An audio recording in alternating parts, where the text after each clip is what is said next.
गणपते नमः। ओम गणपते नमः। ओम गणपते नमः। ओम श्री गुरुवे नमः। ओम श्री गुरुवे नमः। ओम श्री गुरुवे नमः।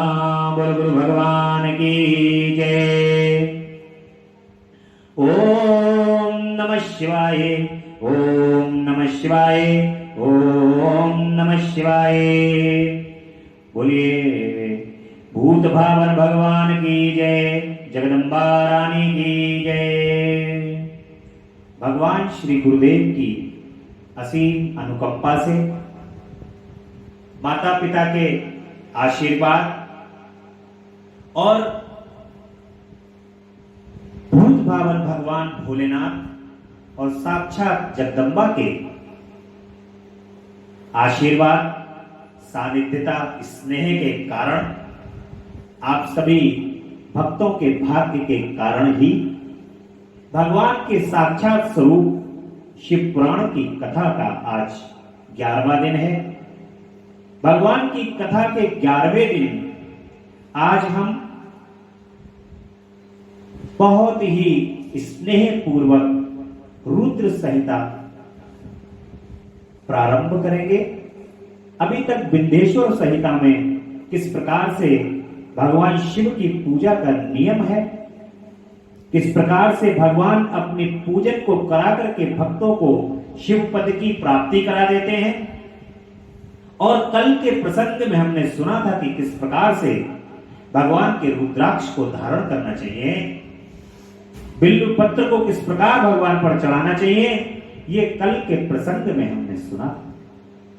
भगवान की ये कथा आप तक YouTube के माध्यम से लगातार पहुंच रही है, और जो भक्त इस कथा को साक्षात स्वरूप में सुन रहे हैं, भगवान भोलेनाथ के श्री चरण कमल में प्रार्थना है, भगवान के श्री चरण कमल में ये अर्जी है कि प्रभु, जो भी भक्त इस कथा को सुन रहे हैं, वो कथा केवल आप ही सुना रहे हो प्रभु, और इस कथा को सुनने वाले भी आप ही।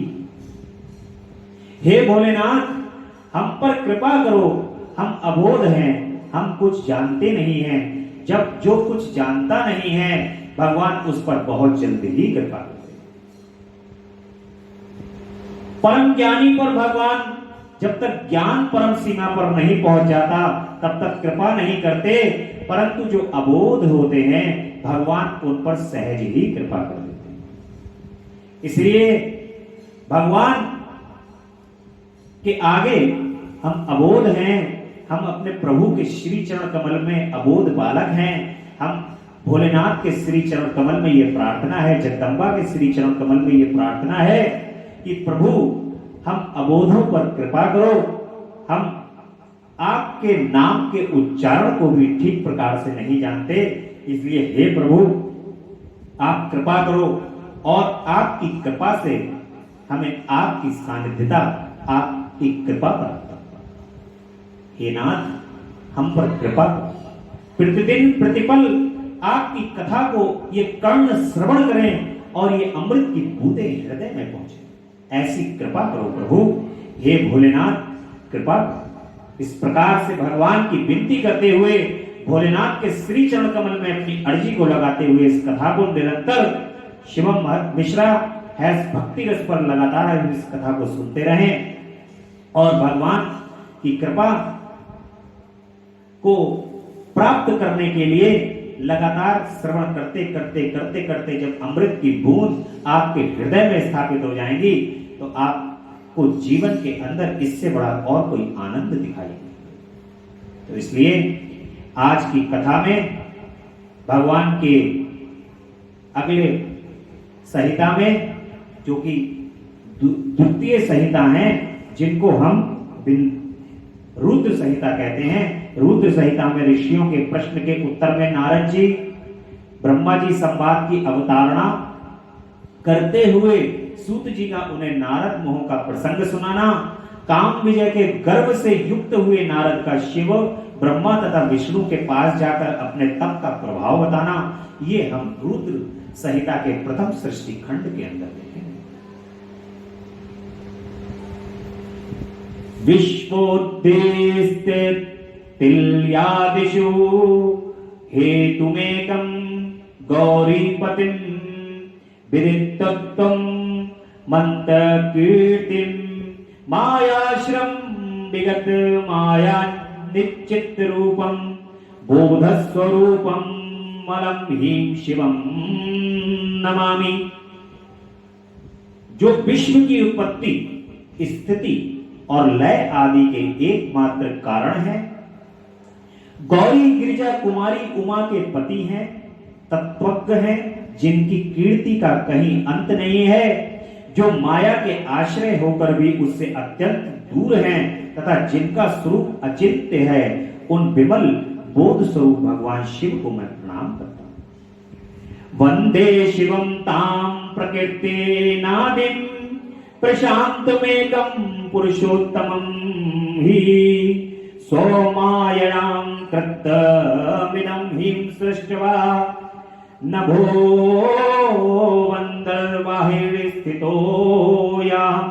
मैं स्वभाव से ही उन अनादि शांत स्वरूप एकमात्र पुरुषोत्तम शिव की वंदना करता हूं, जो अपनी माया से संपूर्ण विश्व की सृष्टि करके आकाश की भांति इसके भीतर और बाहर भी स्थित है।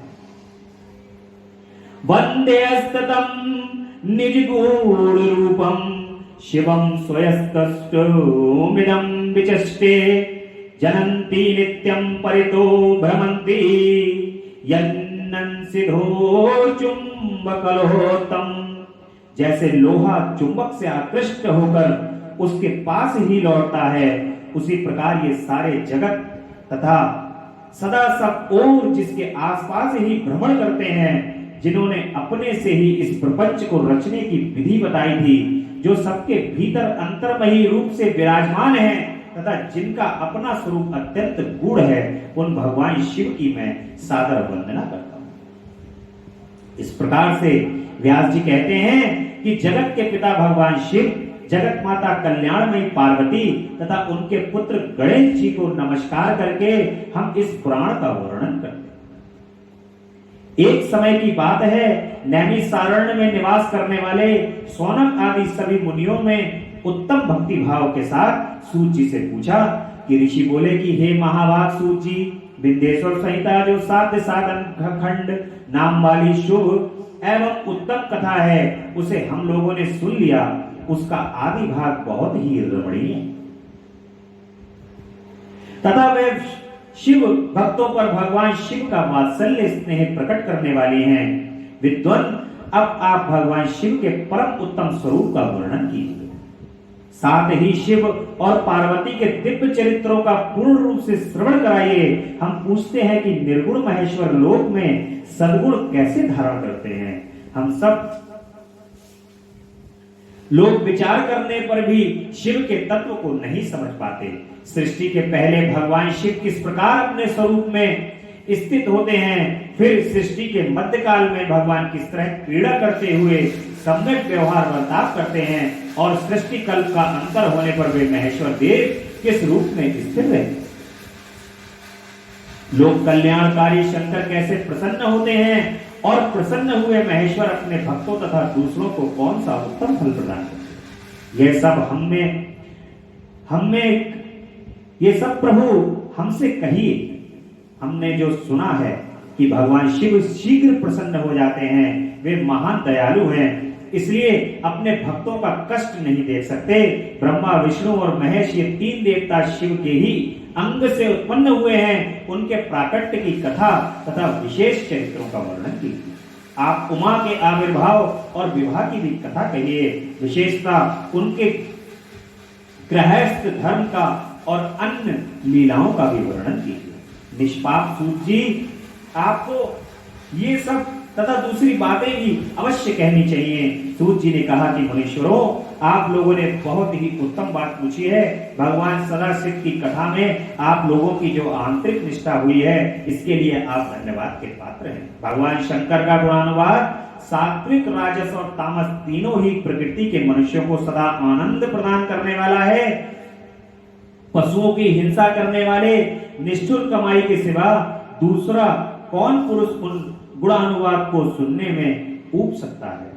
जिनके मन में कोई तृष्णा नहीं है, ऐसे महात्मा पुरुष भगवान शिव के गुणों का गान करते हैं, क्योंकि वह गुणावली संसार रूपी रोगों की दवा है। मन तथा कानों को प्रिय लगने वाली और संपूर्ण मनोरथों को देने वाली है। ब्राह्मणों, आप लोगों के प्रश्न के अनुसार मैं यथा बुद्धि यत्न पूर्वक शिव लीला का वर्णन करता हूं, आप आदर पूर्वक सुने। आप लोग पूछ रहे हैं, उसी प्रकार देवर्षि नारद ने शिव रूपी भगवान विष्णु से प्रेरित होकर अपने पिता से पूछा था। अपने पुत्र नारद का प्रश्न सुनकर शिव भक्त ब्रह्मा जी चित्त प्रसन्न हो गए और वे मुनीश्वरों मणि हर्ष प्रदान करते हुए प्रेम पूर्वक भगवान शिव के यश का गान करने लगे। एक समय की बात है, मुनि शिरोमणि विप्र वर नारद जी ने, जो ब्रह्मा जी के पुत्र हैं, विनीत चित्र हो तपस्या में मन लगाया। हिमालय पर्वत में कोई एक गुफा थी जो बड़ी शोभा से संपन्न दिखाई देती थी। उसके निकट देव नदी गंगा निरंतर वेग पूर्वक बहती थी। वहीं एक महान दिव्य आश्रम था जो नाना प्रकार की शोभा से सुशोभित था। दिव्यदर्शी नारद तपस्या करने के लिए उसी आश्रम में गए। उस गुफा को देखकर मुनिवर नारद जी बड़े प्रसन्न हुए और सुदीर्घ काल तक वहां तपस्या करते रहे। उनका अंतःकरण शुद्ध था। वे दृढ़ता पूर्वक आसन बांधकर मौन हो प्राणायाम पूर्वक समाधि में स्थित हो गए। ब्राह्मणों, उन्होंने वह समाधि लगाई जिसमें ब्रह्म का साक्षात्कार कराने वाला अहम ब्रह्मस्मि, मैं ब्रह्म हूं, यह विज्ञान प्रकट होता। मुनिवर नारद जी जब इस प्रकार तपस्या करने लगे, उस समय यह समाचार पाकर देवराज इंद्र कांप उठे। वे मानसिक संताप से विहल हो उठे। देखिए, जब भी इस पृथ्वी के ऊपर कोई सत्कर्म करने वाला राजा हो या कोई तपस्वी हो, तो सबसे पहले देवराज इंद्र को अपने इंद्रासन की फिक्र होती है। इंद्र को सबसे पहले ये चिंता सताती है कि कहीं ये तपस्या इंद्र आसन को लेने के लिए तो नहीं हो रही। इसलिए जब नारद जी उस गुफा में जाकर के घोर तपस्या करने लगे, तो इंद्र कांप उठते हैं और वो ये अंदर से उनकी ये शंका उत्पन्न हो जाती है कि कहीं ये नारद जी की तपस्या इंद्र आसन को लेने के लिए तो नहीं। इसलिए ये पाठ हमारे जीवन में भी प्राप्त होता है। यदि कोई भी व्यक्ति जीवन के अंदर कोई अच्छा कार्य करता है या अच्छा कार्य करने के लिए जब आगे बढ़ता है, तो इस प्रकार के देवराज इंद्र लाखों की संख्या में पैदा हो जाते हैं और उनको उनके कार्य में रोकने का प्रयास करते हैं। इसलिए कभी भी सत्कर्म में पीछे नहीं हटना चाहिए।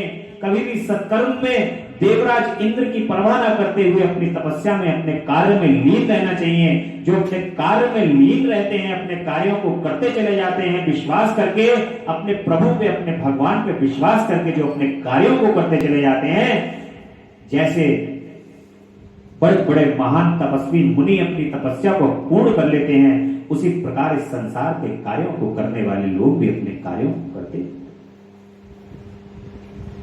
तो नारद जी की तपस्या को देख करके इंद्र जी कांप उठते हैं और वे मानसिक संताप से विहल हो गए। ये नारद मुनि मेरा राज्य लेना चाहते हैं, मन ही मैंने ऐसा सोचकर इंद्र ने उनकी तपस्या में विघ्न डालने के लिए प्रयत्न करने की इच्छा की। उस समय देवराज ने अपने मन से कामदेव का स्मरण करते ही कामदेव आ गए। महेंद्र ने उन्हें नारद जी की तपस्या में विघ्न डालने का आदेश दिया। यह आज्ञा पाकर कामदेव वसंत को साथ ले बड़े गर्व से उस स्थान पर गए और अपना उपाय करने लगे। उन्होंने वहां शीघ्र ही अपनी सारी कलाएं रच डाली। वसंत ने भी मंद होकर के अपना प्रभाव अनेक प्रकार से प्रकट किया। मुनिवरों, कामदेव और वसंत के अथक प्रयत्न करने पर भी नारद मुनि के चित्त में किसी प्रकार का कोई विकार उत्पन्न नहीं हुआ। महादेव जी के अनुग्रह से उन दोनों का गर्भ चूर्ण हो गया। सौनक आदि महर्षियों, ऐसा होने में जो कारण था उसे आदर पूर्वक सुनो। भगवान भोलेनाथ की कृपा से ही नारद मुनि पर कामदेव का कोई प्रभाव नहीं पड़ा। पहले उसी आश्रम में काम शत्रु भगवान शिव ने उत्तम तपस्या की थी और वही उन्होंने मुनियों की तपस्या का नाश करने वाले कामदेव को शीघ्र ही भस्म कर डाला। उस समय रति ने कामदेव को पुनः जीवित करने के लिए देवताओं से प्रार्थना की। तब देवताओं ने समस्त लोगों का कल्याण करने वाले भगवान शंकर से याचना की थी।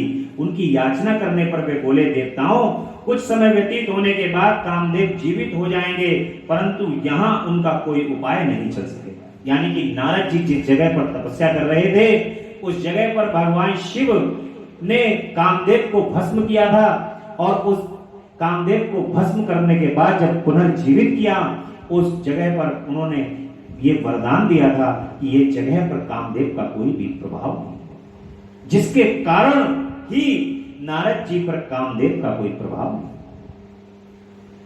इसलिए जीवित तो हुए परंतु उनका कोई उपाय नहीं चल सका।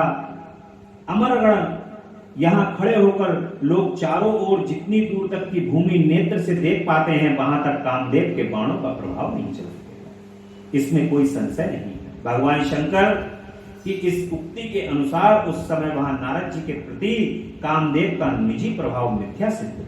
वे शीघ्र ही स्वर्गलोक में इंद्र के पास लौट गए। वहां कामदेव ने अपना सारा वृतांत और मुनि का प्रभाव कह सुनाया। तत्पश्चात इंद्र की आज्ञा से वे वसंत के साथ अपने स्थान को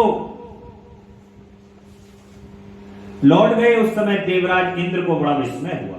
उन्होंने नारद जी की भूरी भूरी प्रशंसा की, परंतु शिव की माया से मोहित होने के कारण वे उस पूर्व वृतांत को स्मरण न कर सके। वास्तव में संसार के भीतर सभी प्राणियों के लिए शंभु की माया को जानना अत्यंत ही कठिन है। जिसने भगवान शिव के चरणों में अपने आप को समर्पित कर लिया है उस भक्त को छोड़कर शेष सारा जगत उनकी माया से मोहित हो जाता है।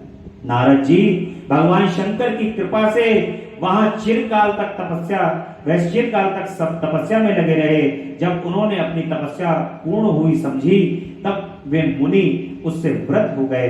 कामदेव पर मेरी विजय हुई ऐसा मानकर उन मुनीश्वर के मन में व्यर्थ ही गर्व हो गया। देखिए अभिमान की उत्पत्ति हुई। जब कोई भी व्यक्ति इस संसार के अंदर चाहे वो धर्म का कार्य हो या संसार का कार्य हो तब उसके अंदर एक अहम की उत्पत्ति होती है और वो अहम की उत्पत्ति ये होती है कि ये कार्य मैंने किया।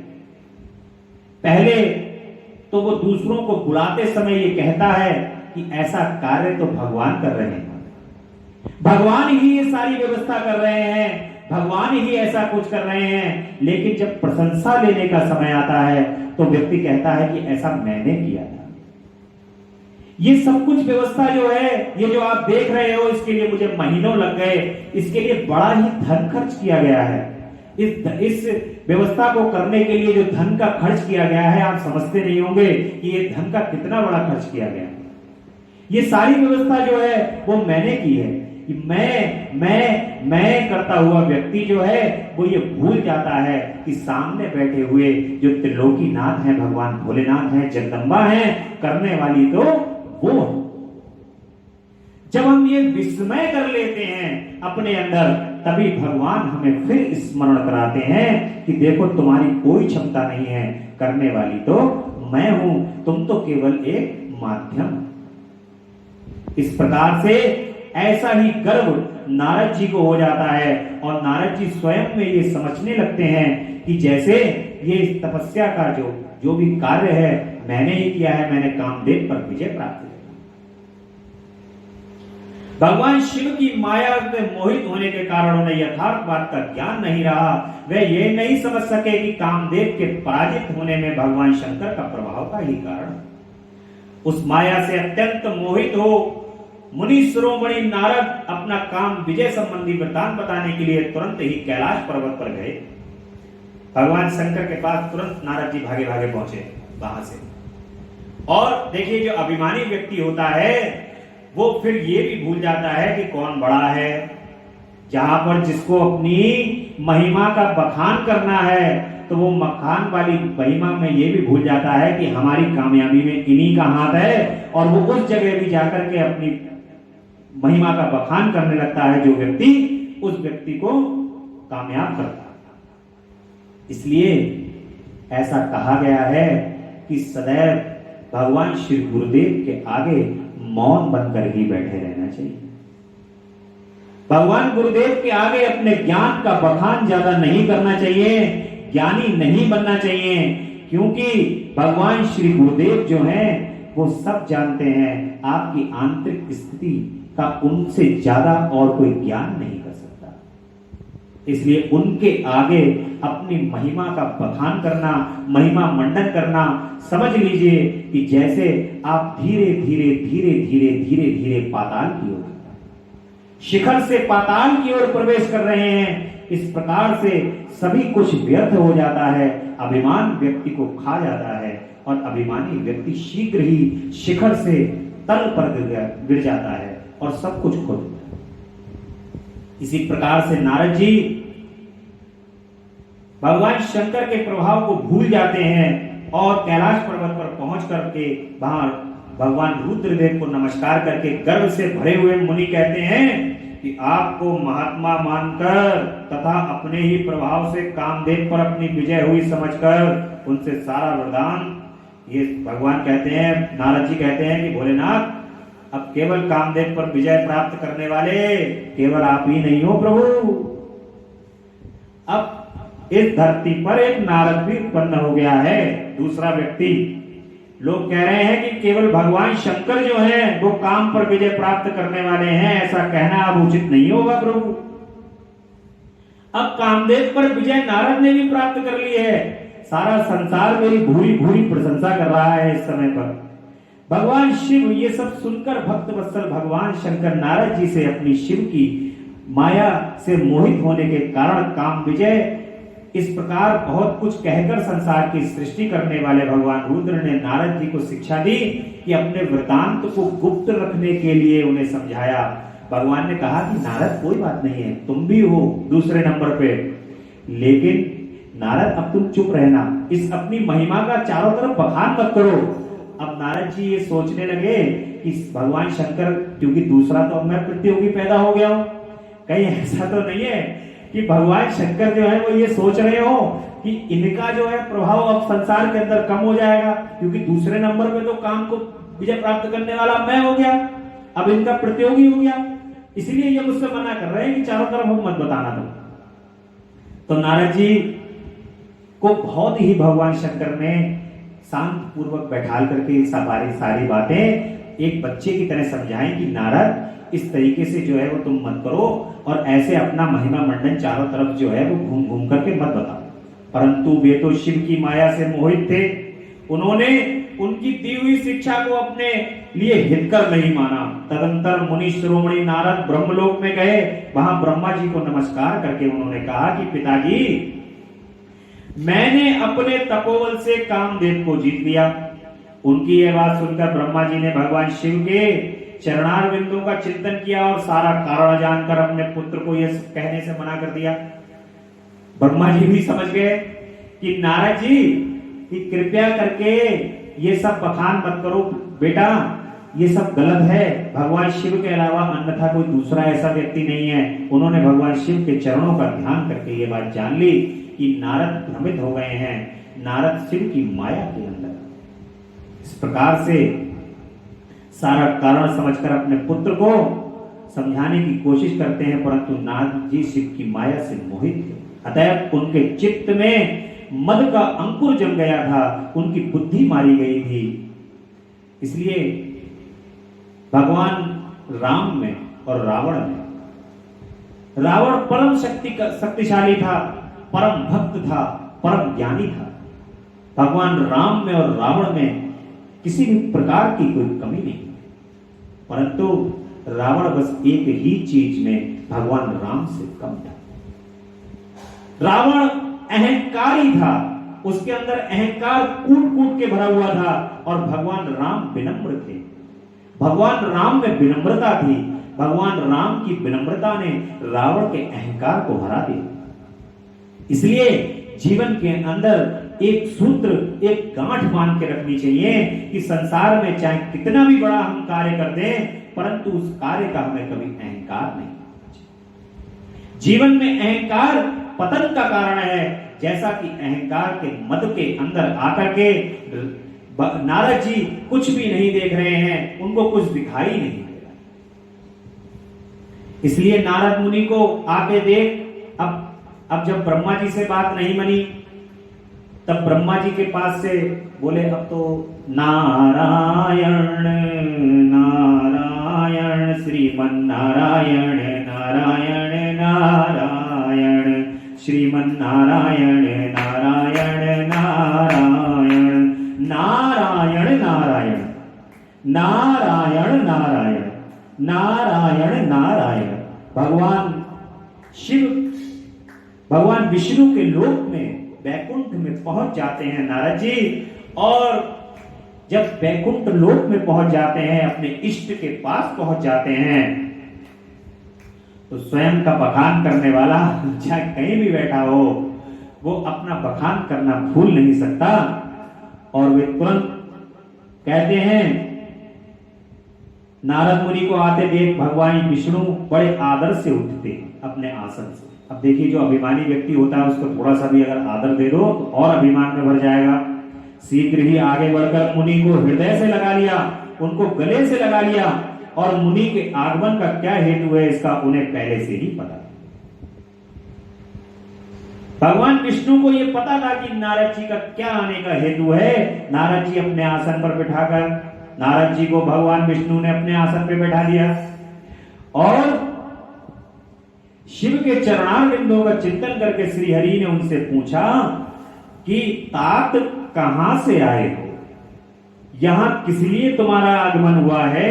हे मुनि श्रेष्ठ, तुम धन्य हो, तुम्हारे शुभ आगमन से मैं पवित्र हो गया। ऐसा भगवान विष्णु अपने भक्त नारद से कह रहे हैं, अपने आसन पर बैठा करके, मानो भगवान जो है कितना दुलार दे रहे हैं।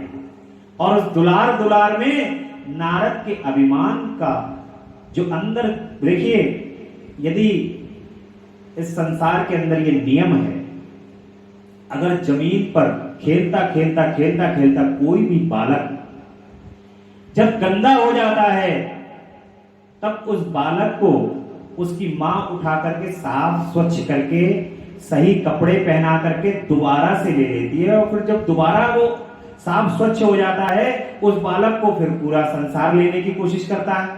लेकिन जब तक वो गंदा है बालक, तब तक उस गंदे बालक को उसकी मां ही लेती है। ऐसा ही हमारे भगवान के अंदर भी गुण है। हम पूरा संसार उस भगवान के लिए बालक का स्वरूप है। जैसे भगवान नारद के अंदर जो व्याप्त गंदगी है, जो नारद अपने गंदगी से, इस संसार के अंदर अभिमान से और गर्व से लिपटे हुए हैं, उस अभिमान को और गर्व को जैसे मानो भगवान मां बन करके साफ कर रहे हैं। और जैसे ही वो मां बन करके साफ करेंगे, उसके बाद नारद जी पुनः स्वच्छ बालक बन जाएंगे और भगवान उनको अपनी गोद में लिए। इस प्रकार से भगवान ये प्रयत्न कर रहे हैं, कह रहे हैं कि प्रभु आप वैकुंठ में आ गए, मैं तो पवित्र हो गया। भगवान विष्णु का यह वचन सुनकर गर्व से भरे हुए नारद मुनि ने मद से मोहित होकर अपना सारा वृतांत बड़े अभिमान के साथ सुनाया। जैसे ही भगवान ने कहा कि नारद जी, मैं तो धन्य हो गया भाई, तुम वैकुंठ में आ गए, क्योंकि अब तो आप जो है वो भगवान शिव के बराबर संज्ञा हो गई आपकी। इसलिए बड़े गर्व से भरे हुए नारद जी ये कहते हैं कि प्रभु ऐसा ऐसा करके मैं तपस्या करने के लिए गया, वहां कामदेव ने बड़ा प्रयास किया, सब कुछ हुआ, मैंने कामदेव के ऊपर विजय प्राप्त कर ली, और सारा वृतांत बताने लगे। नारद मुनि का वह अहंकार युक्त वचन सुनकर मन ही मन भगवान विष्णु ने उनकी काम विजय के यथार्थ कारणों को पूर्ण रूप से जान लिया। तत्पश्चात श्री विष्णु बोले कि मुनि श्रेष्ठ, तुम धन्य हो, तपस्या के तो तुम भंडार ही। भगवान कहते हैं कि तुम तपस्या के तो भंडार हो। तुम्हारा हृदय भी बहुत उदार है। हे मुनि, जिनके भीतर भक्ति, ज्ञान और वैराग्य नहीं होते, उसी के मन में समस्त दुखों को देने वाला काम, मोह आदि विकार शीघ्र उत्पन्न होता है। तुम तो नैष्ठिक ब्रह्मचारी हो और सदा ज्ञान वैराग्य से युक्त रहते हो, फिर तुम में काम विकार कैसे आ सकता है? तुम तो जन्म से ही निर्विकार तथा शुद्ध बुद्धि वाले हो। इस प्रकार से भगवान और जो है वो वहां पर मक्खनबाजी करके नारद जी को और चढ़ा रहे हैं झाड़ के पेड़ पे। भगवान कहते हैं कि श्रीहरि की कही हुई ऐसी बहुत सी बातें सुनकर मुनि शिरोमणि नारद जोर जोर से हंसने लगे और मन ही मन भगवान को प्रणाम करके इस प्रकार बोले। नारद जी ने कहा कि स्वामी, मुझ पर आपकी कृपा है, तब बेचारा कामदेव अपना क्या प्रभाव दिखा सकता है। ऐसा कहकर भगवान के चरणों में मस्तक झुकाकर इच्छानुसार विचरने वाले नारद मुनि वहां से चले गए। माया निर्मित नगर में शील निधि की कन्या पर मोहित हुए नारद जी का भगवान विष्णु से उनका रूप मांगना, भगवान का अपने रूप के साथ उन्हें बानर का सा मुंह देना, कन्या का भगवान को वर्ण करना और कुपित हुए नारद का शिव गणों को शाप देना। इस प्रकार सूत जी कहते हैं कि महर्षियों, जब नारद मुनि इच्छा अनुसार वहां से चले गए, तब भगवान शिव की इच्छा से माया विशारद श्री हरि ने तत्काल अपनी माया प्रकट की। अब भगवान ने कहा कि ये बच्चा जो है गंदा हो गया है, अब इसको साफ स्वच्छ करा जाए। और साफ स्वच्छ करने के लिए भगवान ने माया का रूप धारण कर लिया और मुनि के मार्ग में एक विशाल नगर की रचना की, जिसका विस्तार 100 योजन था। उस अद्भुत नगर बड़ा ही मनोहर, भगवान ने उसे अपने वैकुंठ लोक से भी अधिक रमणीय बनाया। नाना प्रकार की वस्तुएं उस नगर की शोभा बढ़ाती थीं। वहां स्त्रियां और पुरुषों के लिए बहुत से विहार स्थल थे। वहां श्रेष्ठ नगर चारों वर्णों के लोगों से भरा था। वहां शील निधि नामक ऐश्वर्यशाली राजा राज्य करते थे। वे अपनी पुत्री का स्वयंवर करने के लिए उद्यत थे। अतः उन्होंने महान उत्सव का आयोजन किया। उनकी कन्या का वर्ण करने के लिए उत्सुक हो चारों दिशाओं से बहुत से राजकुमार पधारे, जो नाना प्रकार की वेशभूषा तथा सुंदर शोभा से प्रकाशित हो रहे थे। उन राजकुमारों से वह नगर भरा पूरा दिखाई देता था। ऐसे सुंदर राजनगर को देखा भगवान नारद जी देख करके ऐसे सुंदर नगर को मोहित हो गए। वे राजा शीलनिधि के द्वार पर गए। मुनि शिरोमणि नारद को आया देख महाराज शीलनिधि श्रेष्ठ रत्नमय सिंहासन पर उनको बिठाकर उनका पूजन किया। तत्पश्चात अपनी सुंदर कन्या को, जिसका नाम श्रीमती था, बुलवाया और उससे नारद जी के चरणों में प्रणाम कराया। उस कन्या को देखकर नारद मुनि चकित हो गए और बोले, राजन, ये देव कन्या के समान सुंदरी महाभागा कन्या कौन है? उसकी यह बात सुनकर राजा ने हाथ जोड़कर कहा कि मुने, ये मेरी पुत्री है, उसका नाम श्रीमती है। अब इसके विवाह का समय आ गया है। यह अपने लिए सुंदर वर चुनने के लिए निमित्त स्वयंवर में जाने वाली। इसमें सब प्रकार के शुभ लक्षण लक्षित होते हैं। महर्षि, आप इसका भाग्य बताइए। राजा के इस प्रकार पूछने पर काम से विहल हुए मुनि श्रेष्ठ नारद उस कन्या को प्राप्त करने की इच्छा मन में लिए राजा को संबोधित करके इस प्रकार बोले कि भूपाल, आपकी यह पुत्री समस्त शुभ लक्षणों से संपन्न है, परम सौभाग्यशाली है। अपने महान भाग्य के कारण यह धन्य है और साक्षात लक्ष्मी की भांति समस्त गुणों की आगार है। इसका भावी पति निश्चय ही भगवान शंकर के समान वैभवशाली, सर्वेश्वर, किसी से पराजित न होने वाला, वीर, काम विजयी तथा संपूर्ण देवताओं में श्रेष्ठ होगा। ऐसा कहकर राजा से विदा ले इच्छा अनुसार विचरण करने वाले नारद मुनि वहां से चले गए। वे अपने काम के वशीभूत हो गए थे। शिव की माया ने उन्हें विशेष मोह में डाल दिया।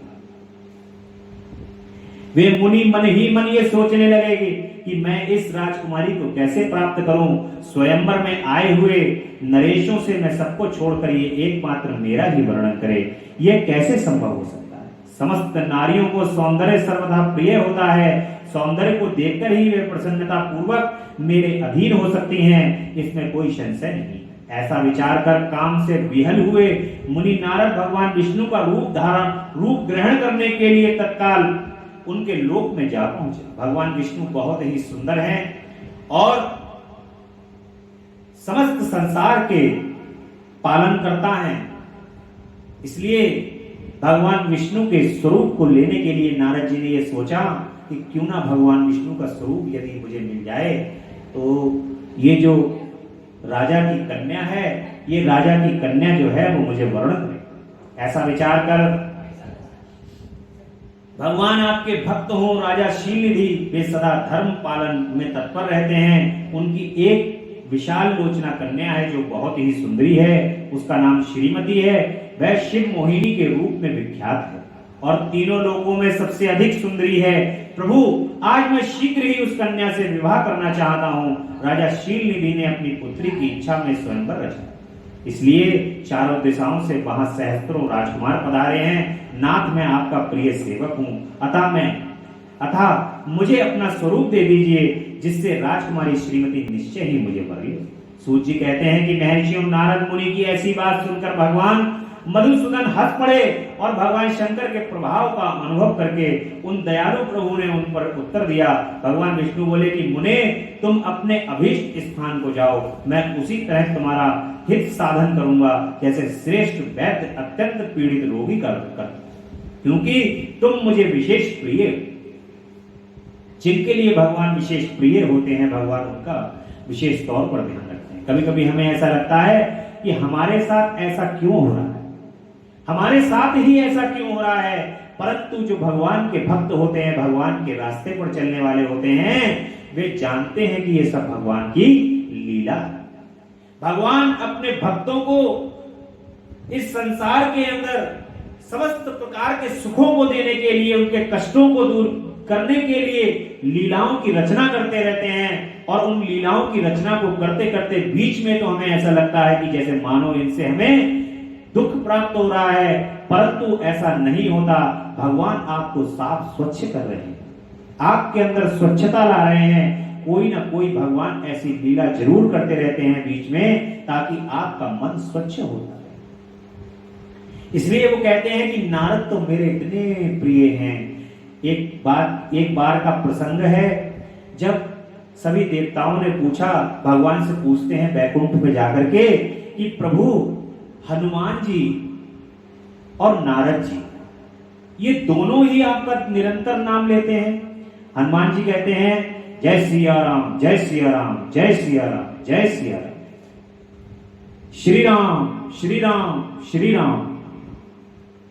और नारद जी दिन रात रटते हैं श्रीमन नारायण नारायण नारायण, श्रीमन नारायण नारायण नारायण। प्रभु दिन रात हनुमान जी और नारद जी आपके नाम का स्मरण करते हैं, परंतु प्रभु आपको प्रिय कौन है? भगवान कहते हैं कि ये तो बड़ा ही जटिल सवाल आप लोगों ने कर लिया, क्योंकि जो मुझे चाहता है उसकी लिस्ट में हनुमान सबसे, उसकी लिस्ट में नारद सबसे ऊपर है, और जिसे मैं सबसे ज्यादा चाहता हूं उस लिस्ट में हनुमान जी सबसे ऊपर है। ऐसा श्रीहरि देवताओं से कहते हैं। इसलिए भगवान को दोनों ही अति प्रिय है, और अपने प्रिय की किसी भी प्रकार से उनके ऊपर किसी भी प्रकार का कोई लांछन ना आए, कोई कालिक ना आए। भगवान उस कालिक को, उस लांछन को सदैव सफा करते रहते हैं, साफ करते हैं, स्वच्छ करते हैं। भगवान कहते हैं कि तुम मुझे विशेष प्रिय हो हे नारद। ऐसा कहकर भगवान विष्णु ने नारद मुनि को मुख तो बानर का दे दिया और शेष अंगों में अपने जैसा स्वरूप देकर वे वहां से अंतर ध्यान हो। भगवान की पूर्वोक्त बात सुनकर और उनका मनोहर रूप प्राप्त होकर समझकर नारद मुनि वहां से चल दिए। नारद जी को ऐसा लगा कि जैसे भगवान विष्णु ने कह दिया कि भैया तुम्हारे लिए जो है वो मेरा स्वरूप आ गया, और नारद जी वहां से चल दिए। अब तो वो अपने आप को स्वयं भगवान विष्णु समझने लगे। भगवान विष्णु के समान नारद जी अपने आप को सुंदर समझने लगे और वहां से चल दिए। और वे अपने को कृत मानने लगे। भगवान क्या प्रयत्न किया है इसको वे समझ न सके। तदंतर मुनि श्रेष्ठ नारद शीघ्र ही उस स्थान पर जा पहुंचे जहां राजा शील निधि ने राजकुमारों से भरी हुई स्वयंवर सभा का आयोजन। विप्रवरों, राजपुत्रों से घिरी हुई उस दिव्य स्वयंवर सभा जो दूसरे इंद्र सभा के समान अत्यंत शोभा पा रही थी, नारद जी उस राजसभा में जा बैठे और वहां बैठकर प्रसन्न मन से बार बार यही सोचने लगे कि मैं भगवान विष्णु के समान रूप धारण किए हुए हूं, अतः वह राजकुमारी अवश्य मेरा ही वरण करेगी, दूसरे का नहीं। मुनि श्रेष्ठ नारद को यह ज्ञात नहीं था कि मेरा मुंह कितना कुरूप। वह उस सभा में बैठे हुए सब मनुष्यों ने मुनि को उनके पूर्व रूप में ही देखा था। राजकुमार आदि कोई भी उनके रूप परिवर्तन के रहस्य को जान ना सका। वहां नारद जी की रक्षा के लिए भगवान रुद्र के 2 पार्षद आए थे जो ब्राह्मण का रूप धारण करके गूढ़ भाव से वहां बैठे थे। वे ही नारद जी के रूप में परिवर्तन के रूप में भेद को जानते थे। मुनि को कामावेश से मूढ़ हुआ जान वे दोनों पार्षद उनके निकट गए और आपस में बातचीत करते हुए उनकी हंसी उड़ाने लगे, परंतु मुनि तो काम से विहल हुए। अतः उन्होंने उनकी यथार्थ बात की भी अनसुनी कर दी। वे मोहित हो श्रीमती को प्राप्त करने की इच्छा से उनके आगमन की प्रतीक्षा करने लगे। इसी बीच में वह सुंदरी राजकन्या स्त्रियों से घिरी हुई अंतःपुर से वहां आई और उसने अपने हाथ में सोने की एक सुंदर सी माला ले रखी थी।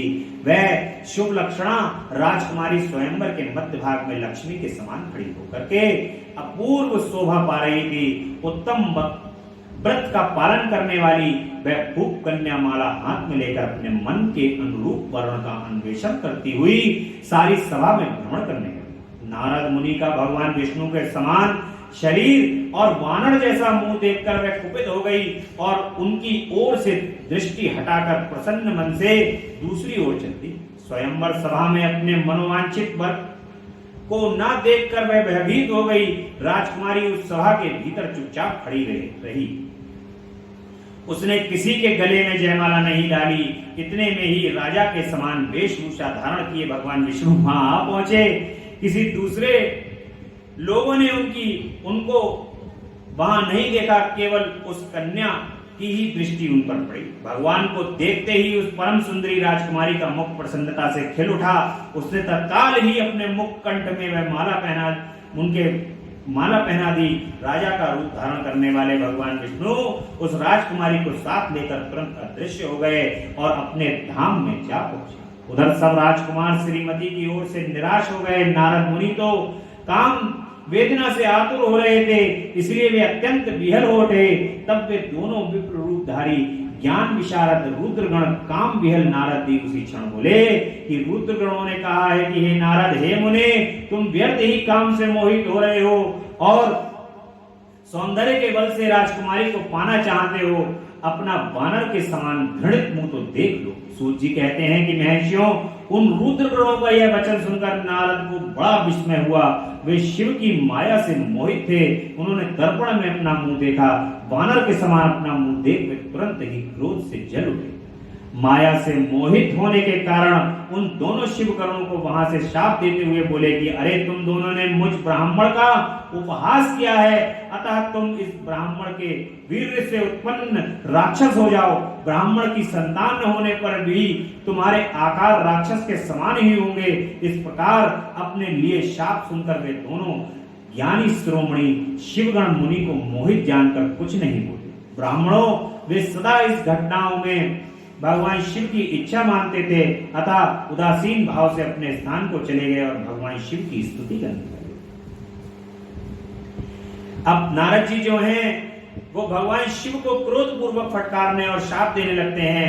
फिर माया से दूर हो जाने पर पश्चाताप पूर्ण भगवान के चरण में गिरना और शुद्धि का उपाय पूछना, भगवान विष्णु का उन्हें समझा बुझाकर शिव का महात्म जानने के लिए ब्रह्मा जी के पास जाने का आदेश और शिव के भजन का उपदेश। इस प्रकार की कथा को हम कल सुनेंगे। देखिए, यहाँ पर इस कथा के सार के अंदर मैं एक बात बताना चाहता हूँ, बगैर किसी कारण के भगवान के भक्त और भगवान कोई भी लीला नहीं। जब तक कथा का कोई कारण नहीं होता तब तक उस कथा को भगवान किसी कारण से करते नहीं है। यहां पर ये कथा जो है वो कारण ले रही है रामायण। भगवान की यही कथा रामायण में ऐसे ही बिल्कुल इसी प्रकार से वर्णित की गई है। नारद जी की एक कथा रामायण में, यहां पर रामायण की उत्पत्ति हो रही है। नारद जी किस प्रकार से भगवान विष्णु को श्राप देंगे और उस श्राप के कारण ही रामायण की उत्पत्ति होगी। भगवान श्री राम इस धरती पर आएंगे और भगवान राम के धरती पर आने से एक सारा संसार धन्य धन्य हो जाएगा। भय प्रकट कृपाला दीन दयाला कौसल्या हितकारी हर्षित महतारी मुनि मनहारी अद्भुत रूप विचारी।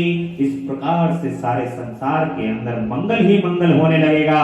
भगवान के भक्त और भगवान दोनों मिलकर के ये लीला को कर रहे हैं।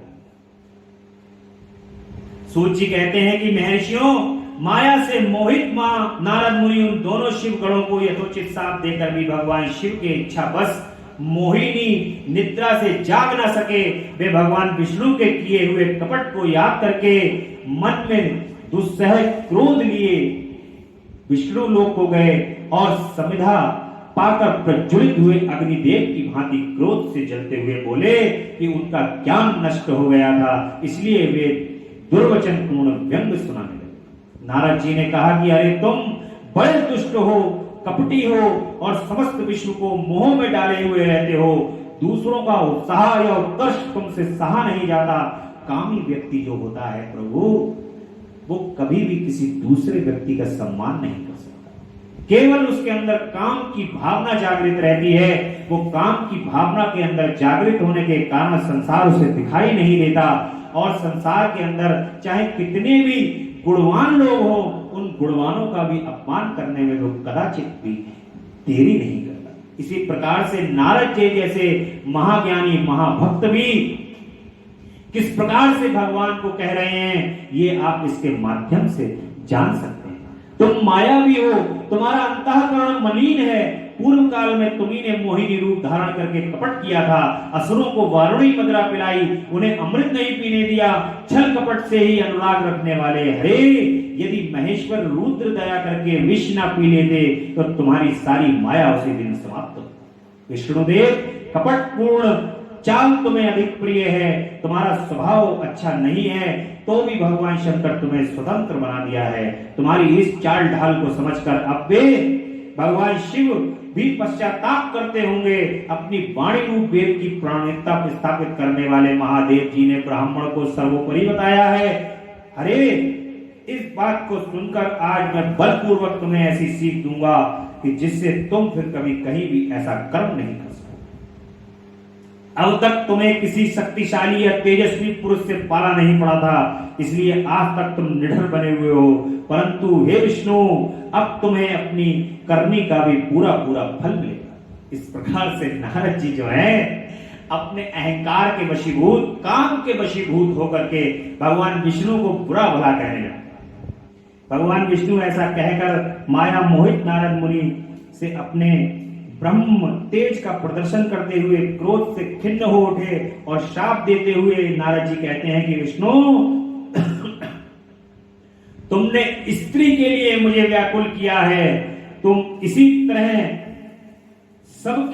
सबको मोह में डालते रहते हो। यह कपट पूर्ण कार्य करते हुए तुमने जिस स्वरूप से मुझे संयुक्त किया था, उसी स्वरूप से तुम मनुष्य हो जाओ और स्त्री के वियोग का दुख भोगो। तुमने जिन बानरों के समान मेरा मुंह बनाया था, वे ही उस समय तुम्हारे सहायक हो। तुम दूसरों को स्त्री प्रह का दुख देने वाले हो, अतः स्वयं भी तुम्हें स्त्री के वियोग के दुख का दुख प्राप्त हो। अज्ञान से मोहित मनुष्य के समान तुम्हारी स्थिति हो। अज्ञान से मोहित हुए नारद ने मोहवश श्री हरि को इस तरह शाप दिया। तब उन्होंने शंभु की माया की प्रशंसा करते हुए उस शाप को स्वीकार कर लिया। तदंतर महालीला करने वाले शंभु ने अपनी उस विश्व मोहिनी माया को उनके कारण ज्ञानी नारद जी मोहित हो गए थे, खींच लिया। उस माया के तिरोहित होते ही नारद जी पूर्ववत शुद्ध बुद्धि से युक्त हो गए। उन्हें पूर्ववत ज्ञान प्राप्त हो गया और उनकी सारी व्याकुलता जाती रही। इससे उनके मन में बड़ा विस्मय हुआ। वे अधिकाधिक पश्चाताप करते हुए बारंबार अपनी निंदा करने लगे। उस समय उन्होंने ज्ञानी को भी मोह में डालने वाली भगवान शंभु की माया की सराहना की। तदंतर ये जानकर कि माया के कारण ही मैं भ्रम में पड़ गया था, ये सब कुछ मेरा माया जनित भ्रम ही था, वैष्णव श्रोमणी नारद जी भगवान विष्णु के चरणों में गिर पड़े। भगवान श्री हरि ने उन्हें उठाकर खड़ा कर लिया। उस समय अपनी दुर्बुद्धि नष्ट हो जाने के कारण वे ये बोले कि नाथ, माया से मोहित होने के कारण मेरी बुद्धि बिगड़ गई थी, इसलिए मैंने आपके प्रति बहुत दुर्वचन कहे, आपको शाप तक दे डाला। हे प्रभु, उस शाप को आप मिथ्या कर दीजिए। हाय, मैंने बहुत बड़ा पाप किया है, अब मैं निश्चय ही नरक में पड़ूंगा। हरि, मैं आपका दास हूं, बताइए मेरा क्या उपाय है, कौन सा प्रायश्चित करूं जिससे मेरा पाप समूह नष्ट हो जाए और मुझे नरक में ना गिरना पड़े। ऐसा कहकर शुद्ध बुद्धि वाले मुनि श्रोमणी नारद जी पुनः भक्ति भाव से भगवान विष्णु के चरणों में गिर पड़े। उस समय उन्होंने बड़ा पश्चाताप हुआ। तब विष्णु जी ने उन्हें उठाकर मधुर वाणी से कहा कि भगवान विष्णु कहते हैं कि तात, खेद ना करो, तुम मेरे श्रेष्ठ भक्त हो, इसमें कोई संशय नहीं है। मैं तुम्हें एक बात बताता हूं, सुनो, उससे निश्चय ही तुम्हारा परम हित होगा। तुम्हें नरक में नहीं जाना पड़ेगा, भगवान शिव तुम्हारा कल्याण करेंगे। तुमने मद से मोहित होकर जो भगवान शिव की बात नहीं मानी थी, उसकी अवहेलना कर दी थी, उसी अपराध का भगवान शिव ने तुम्हें ऐसा फल दिया, क्योंकि वे ही कर्म फल के दाता हैं। तुम अपने मन से यह दृढ़ निश्चय कर लो कि भगवान शिव की इच्छा से ही यह सब कुछ हुआ। इसलिए हमेशा सर्वत्र इस बात का ध्यान रखना चाहिए कि आपके बड़े बुजुर्ग लोग, आपके गुरुजन और ज्ञानी लोग जो आपको उपदेश दें, जिस बात के लिए आपको गलत बताएं, उस बात को स्वयं इस बात को मान करके पीछे हट जाना चाहिए कि इस बात ये जो कह रहे हैं वो ठीक है, इस बात से अहंकार की उत्पत्ति हो रही है, मैं अहंकारी हो रहा हूं और मैं गलत रास्ते पर जा रहा हूं। अपने रास्ते को तुरंत परिवर्तित कर देना चाहिए। इस प्रकार से हमें दूसरे की बातों की अवहेलना नहीं करनी चाहिए। जिस प्रकार से नारद जी ने भगवान शिव के वचन को नहीं जाना और वे शिव की माया में पड़ गए, उसी प्रकार से संसार के अंदर लोग अहंकार के वशीभूत होकर के भगवान की माया में पड़ जाते हैं और ये अहंकार के कारण ही नाना प्रकार की लीलाएं होने लगती हैं। व्यक्ति को ऐसा लगता है कि मैं तो इतना बड़ा अहंकारी हूं, फिर भी उसके बावजूद भी मेरे साथ कुछ भी गलत नहीं हो रहा है, मेरे साथ तो सब सही होता चला जा रहा है। अहंकारी को भगवान और देते हैं, देते ही चले जाते हैं, देते ही चले जाते हैं, देते ही चले जाते हैं, और जब पाप का घड़ा भर जाता है तो फोड़ देते। क्योंकि भगवान जो है वो अपनी माया से तुम्हें स्वच्छ करना चाहते हैं, तुम्हारे अंदर जो विकार उत्पन्न हुए हैं उन विकारों को दूर करना चाहते हैं। इसलिए जो भगवान के चरणों को देखेगा उसके मन के अंदर अहंकार की उत्पत्ति नहीं। अपने इष्ट की, अपने गुरु की श्री चरण कमल के पूजन को सदैव करना चाहिए। जो अपने गुरु के चरण को और अपने इष्ट के चरण को देखता है उसके जीवन में कभी अहंकार नहीं। इसलिए सदैव अपने गुरु के शरणागत, अपने गुरु के चरण में रहना चाहिए, अपने गुरु की शरण में रहना चाहिए। आपके गुरु समय आने पर यदि किसी भी प्रकार से संसार के कारण अहंकार की अगर उत्पत्ति भी हो गई होगी तो उस उत्पत्ति का तुरंत नाश कर देते हैं, आपको तुरंत स्वच्छ कर देते हैं, विकारों से रहित कर देते हैं। जब संसार में आपको अत्यंत मजा आ रहा हो, अत्यंत पद प्रतिष्ठा मान सम्मान प्राप्त हो रहा हो, तब आप इस बात का विशेष तौर पर ध्यान रखिए कि मुझे प्रभु के चरण दिखाई दे रहे हैं या नहीं दे रहे हैं। अगर आपको भगवान के चरण, अपने गुरु के चरण दिखाई नहीं दे रहे हैं, तो आप समझिएगा कि आप जो हैं वो अहंकार की सीढ़ी दर सीढ़ी, सीढ़ी दर सीढ़ी चढ़ते चले जा रहे हैं। जिस प्रकार से नारद जी ने भगवान शिव की बात को नहीं माना था, अब उनके मन के अंदर अब आत्मग्लानि हो रही है। ये भगवान विष्णु कह रहे हैं कि भगवान शिव की लीला के कारण ही तुम्हें इस प्रकार के कर्म की फल की प्राप्ति हुई।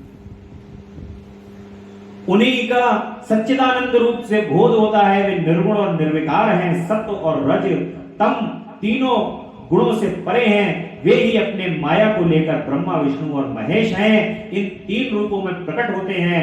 निर्गुण और सगुण वे ही हैं। निर्गुण अवस्था में उन्हीं का नाम शिव है। वे ही परमात्मा है। महेश्वर, परब्रह्म, अविनाशी, अनंत और महादेव आदि नामों से कहे। उन्हीं की सेवा से ब्रह्मा जी जगत के सृष्टा हैं और तीनों लोगों का पालन करते हैं। वे स्वयं ही रुद्र से सदा संहार करते हैं। वे शुभ रूप में वे सबके साक्षी, माया से भिन्न और निर्गुण है। स्वतंत्र होने के कारण अपनी इच्छा के अनुसार चलते हैं। उनकी विहार, आचार, व्यवहार उत्तम है। वे भक्तों पर दया करने वाले हैं। नारद मुनि, मैं तुम्हें एक सुंदर उपाय बताता हूं, जो सुखद समस्त पापों का नाश करने वाला और सदा भोग एवं मोक्ष को देने वाला है। तुम उसे सुनो।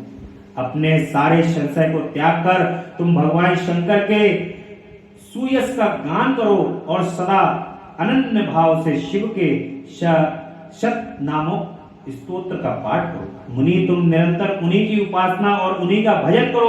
उन्हीं के यश को सुनो और उन्हीं के यश को गाओ तथा प्रतिदिन उन्हीं की पूजा अर्चना करते रहो। नारद जो शरीर, मन और वाणी द्वारा भगवान शंकर की उपासना करता है, उसे पंडित या ज्ञानी जानना चाहिए। वह जीवन मुक्त कहलाता है। शिव इस नाम रूपी दावानल से बड़े बड़े पातकों के असंख्य पर्वत अनायास भस्म हो जाते। यह सत्य है, यह सत्य है, इसमें कोई संशय नहीं। जो भगवान शिव के नाम रूपी नौका का आश्रय लेते हैं, वे संसार सागर से पार हो जाते हैं। संसार के मूलभूत उनके सारे पाप निस्संदेह नष्ट हो जाते हैं।